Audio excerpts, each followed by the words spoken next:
দেশের কিছু মানুষ হঠাৎ করে গদি ওঠা, যারা বেগম খালেদা জিয়া, শহীদ জিয়া রহমানের কল্যাণে যারা বাংলাদেশের রাজনীতি করতেছে, করার সুযোগ পেয়েছে, তারাও আজকে বিএনপিকে ছেড়ে কথা বলেন না।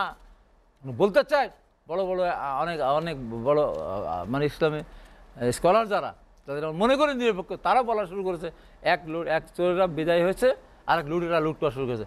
তাদের পরিষ্কার করে এই এসে টেলিভিশন বেগম খালেদা যাবেন চিকিৎসার জন্য, এই দিন বলতে চাই খবরদার, বিএনপিকে কটাক্ষ করে কথা বলার অধিকার আপনাদের তো নাই, মোটেই নাই। এই বিএনপি যদি না থাকতো, শহীদ রাষ্ট্র জিয়া রহমান যদি ক্ষমতা না আসতো, কোথায় থাকতেন আপনারা? আজকে বিশাল সমাবেশ হয়, মানুষ জালসা শুনতে যায়, সেখানে গিয়ে বিএনপির বিরুদ্ধে কথা বলেন, ইসলামের পক্ষে কথা বলেন, ইমান আমানের কথা বলেন।